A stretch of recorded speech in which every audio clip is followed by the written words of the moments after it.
So my title, I think I might possibly made a mistake in the title I gave. So my title is Interdefinability of Analytic Functions using Ax-Schanuel. And I probably should have said it's non-interdefinability, because I will talk about both the positive and the negative result.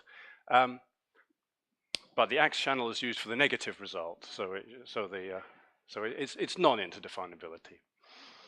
This is joint work with Gareth Jones and Tamara Servey, and the talk will be in 3 parts. My aim is to try and give a survey of this theorem to what I judge to be the audience, which most people I know are certainly not model theorists. I'm a model theorist, and I will try and give an indication of what the model theory is about, what the purpose of it is, and the differential algebra here. There is differential algebra. It comes in the proof ideas with the Ax-Schanuel. So I'll start with local definability and a motivating theorem by Bianconi.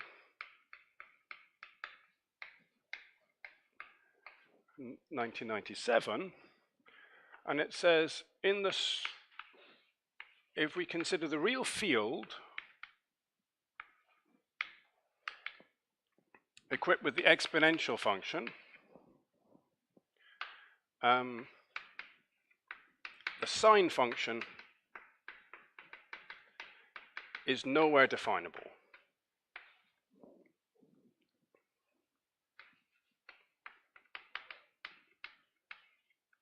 So if you take the sine function, restrict it to any open into any interval, this is not definable.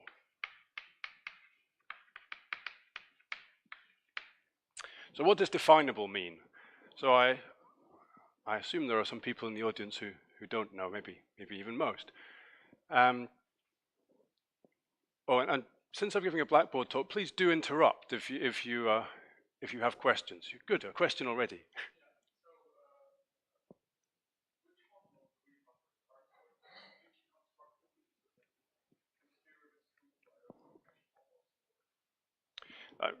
Good question. So what I mean is this particular, the genuine real numbers, if you like, as a field with exponentiation as a function, and the result, if you want to take a different model of the theory of the real numbers, it's still true. It doesn't matter, but it's not a constructive thing. This is I guess since it's not definable even non-constructively, it's also not definable constructively. So in model theory, we consider models or structures like this, where we have a control over our language. So I'm concerned with addition, multiplication, subtraction, and the exponential function here, but not other, at least a priori, not other functions. But it could be that something else is definable. For example, the iteration of exponentiation, e to the x or something, is definable by composition. But it turns out that this is not definable. So definable is in terms of sort of finitary algebraic operations. So from plus and times, you can define polynomial operations, for example. And I'm going to allow myself all constant functions as well, so with real valued constant functions. So polynomial functions with real coefficients will be definable, even without exponentiation. So anyway, this is a theorem. And there's a sort of converse. So, well, there's a non-converse to start with. So if we start with the reals as a field and put in the sine function, x is definable.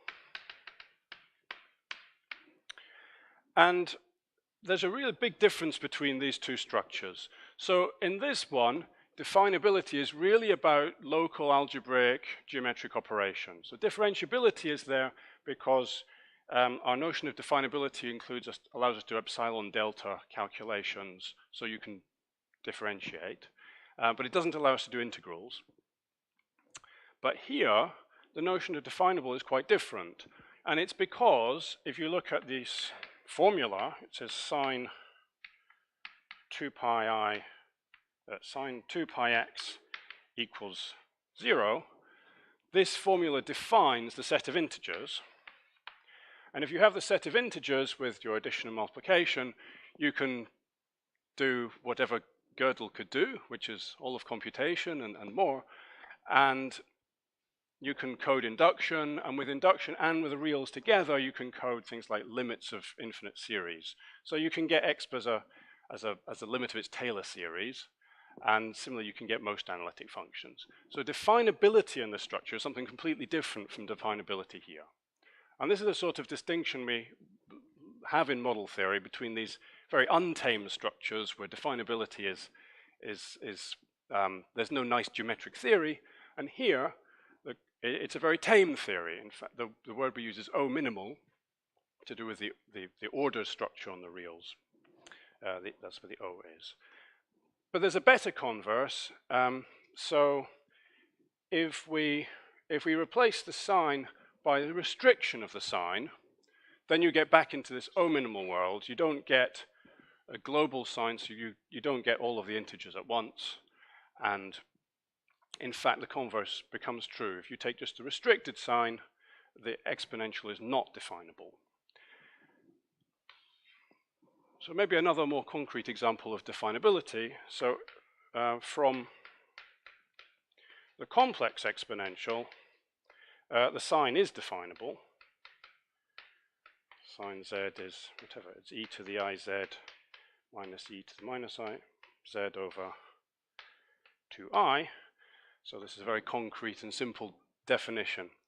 So in view of this, the sine and the exponential seem very closely related functions, and it's perhaps surprising that from the real exponential you can't get the sine. And the proof idea, although the main method, is the Ax-Schanuel theorem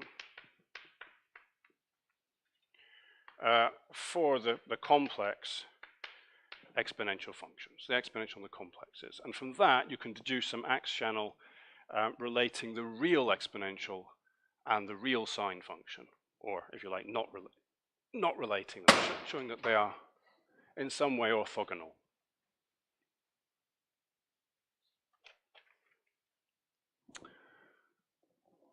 Okay, so by local definability or definability, I'm really talking about germs of analytic functions or functions locally, defining some small part of an analytic function.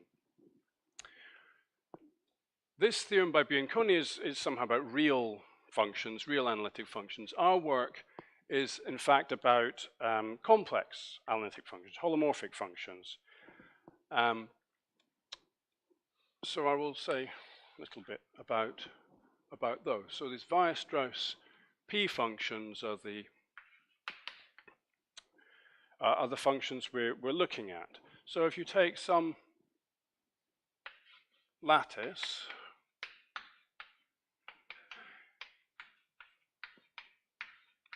in the complex plane, then you've got, well, if this is the complex plane, you've got your lattice points, something like, so you get some sort of fundamental domain. So this is, say, omega 1, omega 2 is here.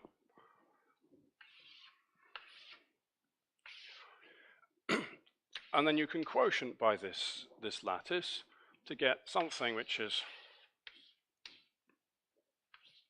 a torus, which lives inside projective 2 space on the complexes. So this is just the quotient. And this map here to here takes z to p of z,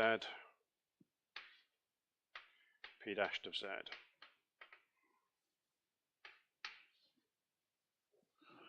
So in projective homogeneous coordinates. This is, if you like, the definition of the p function, at least the geometric idea of where the p function comes from. So the p function here really depends on the lattice. And it's a doubly periodic function. You can write down a series for it. I guess that many people see this, have seen this as an undergraduate or something. The analytic details actually are not really important for us. It's the geometric picture and the fact that this map here is somehow the exponential map of an elliptic curve, which is therefore a group homomorphism, and that's somehow what's important. And when we talk about p functions, I'm concerned about definability, and because I said you could get differentiation sort of automatically, then if you know what p is, then you know what p dash is, so you can define this whole exponential map from the p, and if you have the exponential map, then you can take its first component, and that gives you the p function. So this exponential map for the elliptic curve and the p function are interdefinable. You get one from the other. So I won't make a big fuss about the difference between the two. Now, just like the complex exponential function, we don't want to be considering this whole p function for definability purposes. We want to consider its restriction to some bounded box. So what I should really draw is I think I don't have another color, but I will draw some crude bounded box here, B, and I will consider, when I consider p functions, I'm really going to consider p, which is related to a lambda, and I'll restrict it to this box. So the theorem we have is really about interdefinability of these p functions restricted to the bounded boxes. Now, it doesn't matter very much which bounded box you take, because the group operation here gives a periodicity, and it gives a functional equation which allows you, if you know what this p is on some small bounded box, even a small thing well inside a fundamental domain, you can use the group structure to work out what the p function is somewhere else. So in particular, if you know p on some open subset of the complex plane, then you can actually find it everywhere, locally everywhere. So it doesn't matter what the b is. And the other thing we need to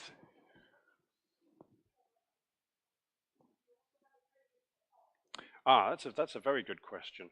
So I haven't. So the question is, am I looking at a structure C or R? So am I looking at the complex field or the real field?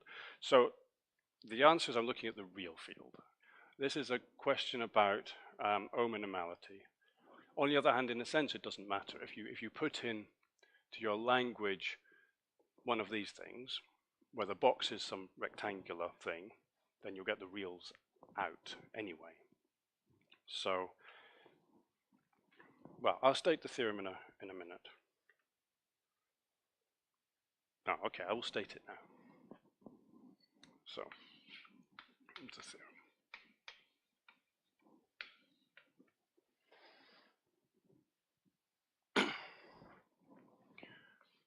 So, in our structure, as Zoe said, is the reals as a field.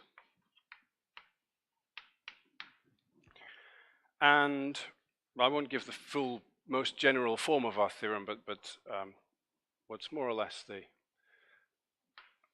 main example. If I take the complex exponential function, so reals is our structure, but I think of the complex field as r squared. So I have r squared, I have the complex field in the structure. The reals, just having the reals as a base means I also have the Euclidean topology is somehow there as definable. The order on the reals, and then the fact that this is C is R squared. So that, all right, the complex exponential, I have some P function, let's say P1, up to, say, PR. All of these restricted to, all of these are restricted to B. So this is my structure. I take restrictions of some of these P functions. These are different P functions corresponding to different lattices. And so in this structure, another P function, let's say PR plus 1, is, I'll say, locally definable.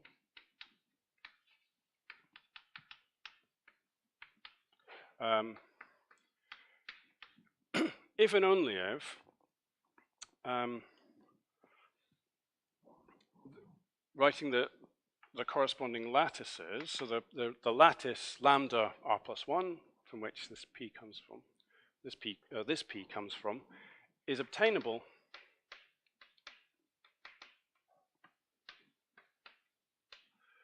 from some lambda I equals 1 up to R, by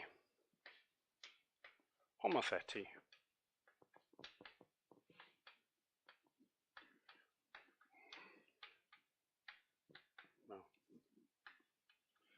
and complex conjugation. So there exists some alpha, some non-zero complex number alpha, such that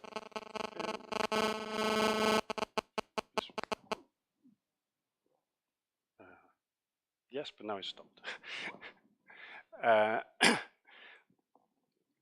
Okay, so this is not tech. So there's homothety or isogeny.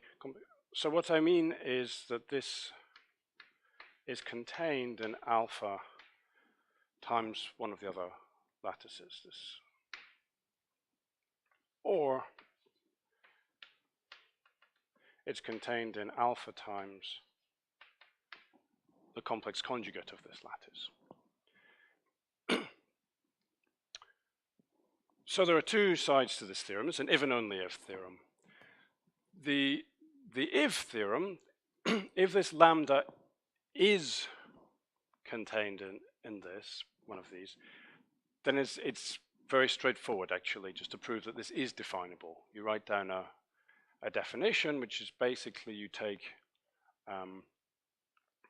this exponential map, you take the inverse, then you multiply by your alpha, and then you apply this again, and that will be well defined by this condition, and then it just gives you the exponential map of the new elliptic curve.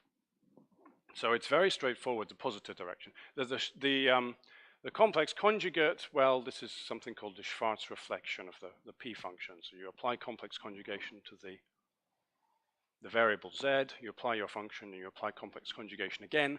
So it's a very straightforward definition. So this is hardly worth the name of a theorem. It's the negative direction which is interesting. And it does exactly, yes. So for the elliptic curves, this condition means that the homothety or isogeny condition means the elliptic curves are isogynous. And yes, there's a dual, complex conjugate sort of dual, which is also allowed.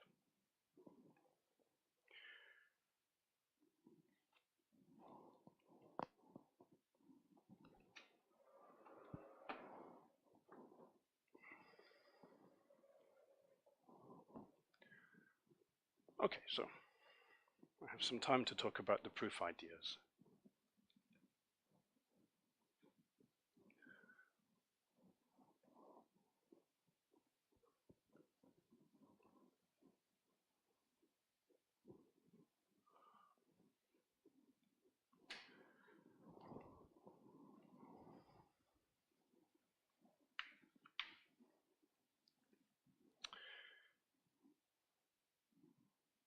So the first idea is to do something with derivations.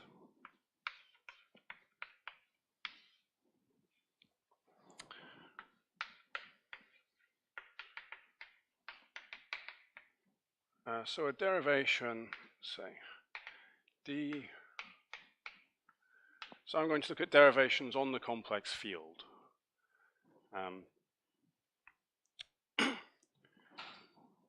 So it, we'll say it respects some differentiable function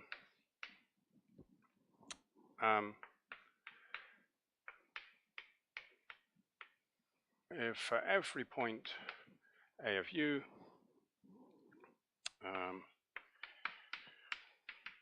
the chain rule is satisfied. So f dash of a, this. So u, I think of u as an open set, but I suppose it's really the same as the b up there, which is some box. Anyway, any open set. So we have these derivations, and I'm going to consider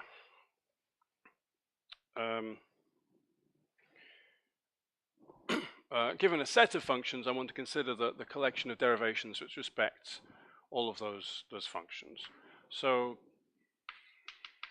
given set of functions, which actually for us is going to be the functions are in this list here.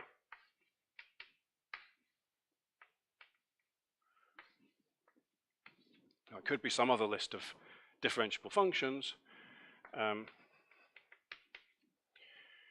So we'll write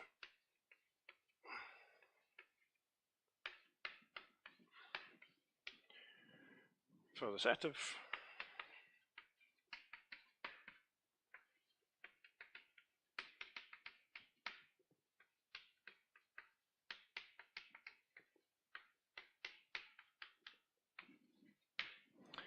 so we have a collection of functions. So what perhaps is odd about what I'm doing here, and is I'm not actually looking at derivations on the complex field. What might be more natural is to think of some field or ring of functions, maybe a field of germs of meromorphic functions or something, at a point and consider derivations on them. That would also be a natural way to do it.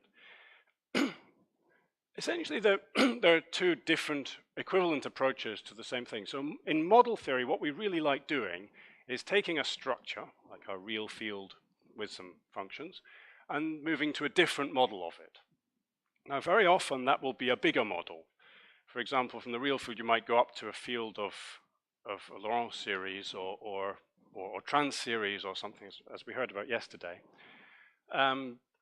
Actually, the method we used is different. We're going to subfields of the complex numbers. So because we're doing that, our derivations go from C to C. And then we'll look at the constant fields for those derivations as submodels, which is the relationship between the two models which is important. I think rereading the paper as I did for preparing this talk, I was thinking possibly the other approach would have been more transparent, but this is the way we thought about it. It's the way we proved the theorem in the first place.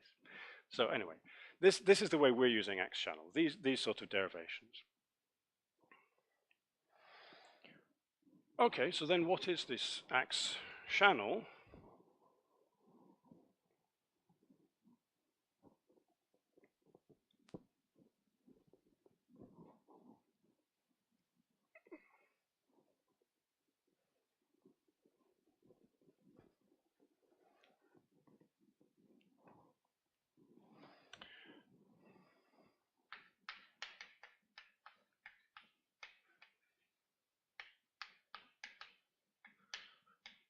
So the Ax-Schanuel theorem in this version, and it's I guess due to Ax and also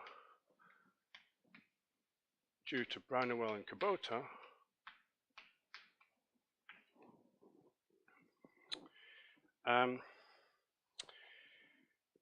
and so I want to consider this f, these functions here, and I'm going to assume that these p's are really different. So they don't correspond to isogenous curves. So these pi do not come from isogenous curves, elliptic curves, or lattices, or whatever. We may as well assume they're also not related by complex conjugation. Okay, then, so given A, which is say A1 up to AN, in C to the N, and D1 up to DK,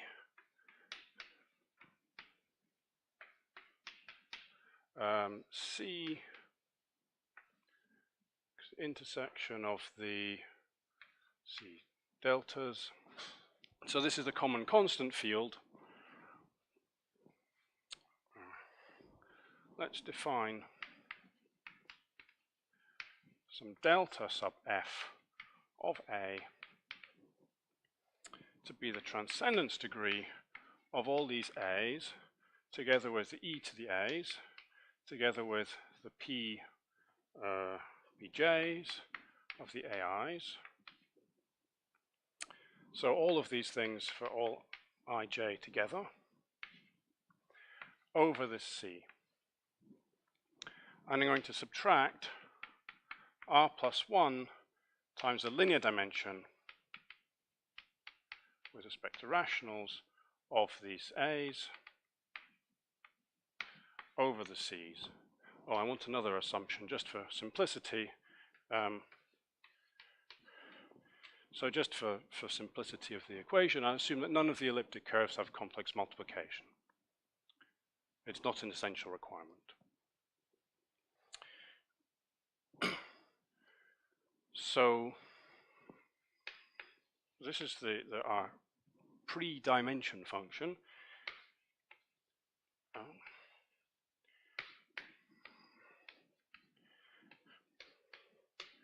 So the theorem is that this pre-dimension function is non-negative, and in fact it's at least the rank of the Jacobian with respect to these derivatives of the A.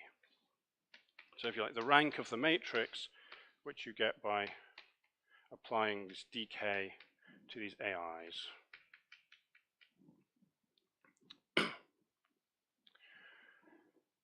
So it gives you some sort of dimension notion.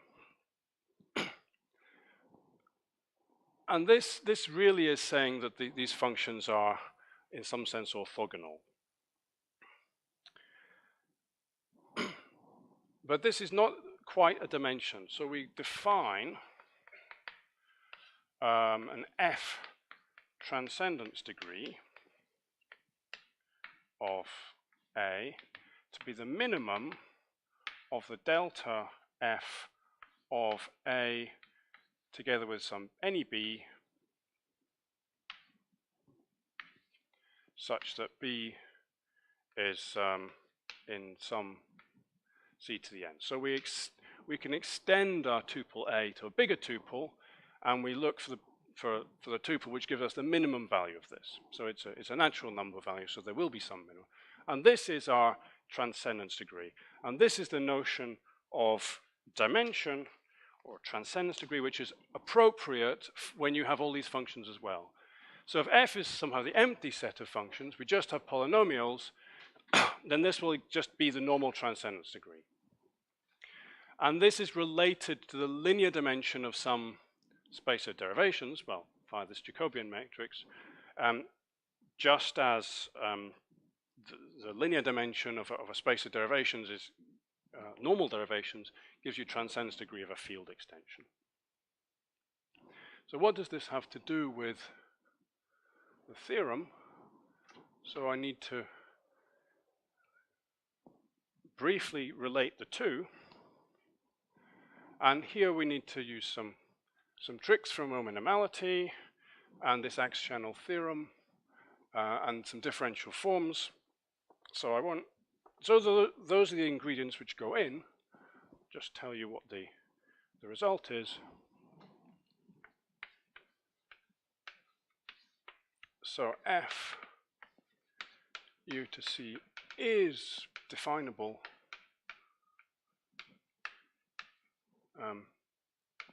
from f.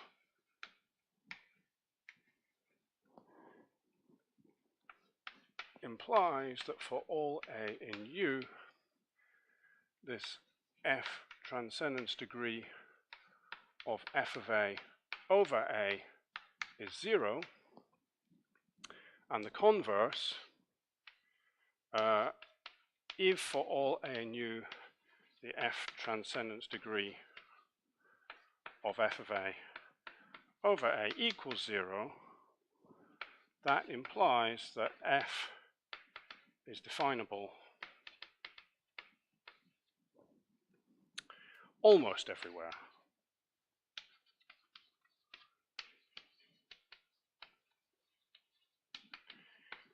In U.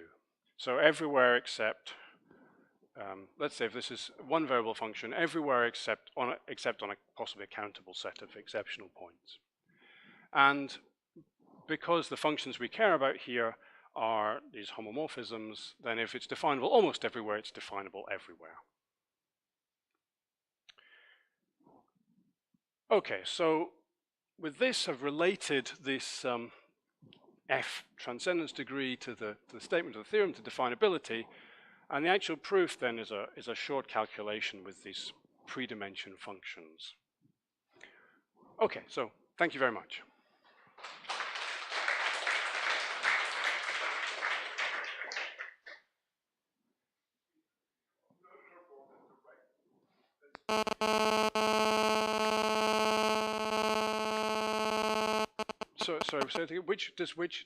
So the B?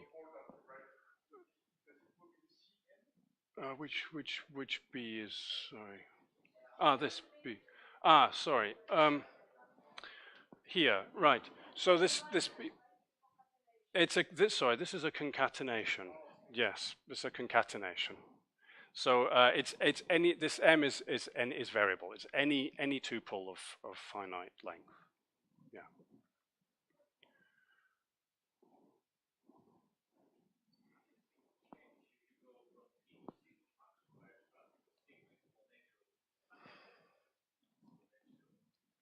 So it's an excellent question. So does anything change you go from the Weierstrass P function to Weierstrass sigma function? So actually with Gareth and I are trying to work on this sort of question at the moment. The difficult thing is to understand exactly how the Ax-Schanuel works, and also what the algebraic dependencies should be. But I think, if I remember correctly, I think the sigma function is possibly doable. So what changes is that it's quite simple to understand these homomorphisms, exponential map of a,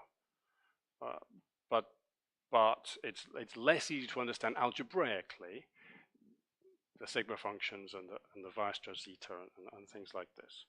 So we don't know, but we would think that something like this will work.